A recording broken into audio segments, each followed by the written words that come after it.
ఇంటికి వచ్చిన అతిథులకి వీడ్కోలు ఎలా చెప్తే ఎలా అర్థం చేసుకోవచ్చు? జై శ్రీరామ్. ఇంటికి ఎవరైనా అతిథులు కానీ బంధువులు కానీ వచ్చి తిరిగి వెళ్తుంటే ఇంటి యజమాని కానీ వాళ్ళ కుటుంబ సభ్యులు కానీ ఇలా వ్యవహరిస్తే మీరు అర్థం చేసుకోవాల్సింది ఇదే. ఒకటి, ఓ సోఫాలోనే కూర్చొని మనకి వీడ్కోలు చెప్తే దయచేసి ఇంకొకసారి రావద్దని అర్థం అన్నమాట. రెండవది, హాల్ గుమ్మం వరకు వచ్చి వీడ్కోలు చెప్పినట్లయితే ఎప్పుడైనా వచ్చిపో అని అర్థం అన్నమాట. 3, బయటికి గేట్ వరకు వచ్చి వీడ్కోలు చెప్పినట్లయితే మాటి మాటికి వస్తూ ఉండమని అర్థం అన్నమాట.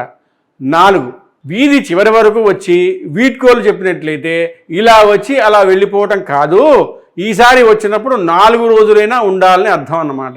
5, బస్ ఎక్కించి వీడ్కోలు చెప్పినట్లయితే నువ్వు వెళ్ళడం నచ్చలేదు, మాతోనే ఉండవచ్చుగా అని అర్థం అన్నమాట.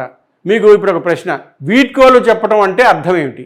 మీరు ఏమనుకుంటున్నారో కమెంట్ బాక్స్లో పెట్టండి. హలో బదులు జై శ్రీరామ్ అనండి. ఛానల్ని సబ్స్క్రైబ్ చేయడం మర్చిపోకండి. పెళ్లి సంబంధాల కోసం మా టెలిగ్రామ్ ఛానల్ మ్యాట్రిమోనీ ఇండియాలో జాయిన్ అవ్వండి.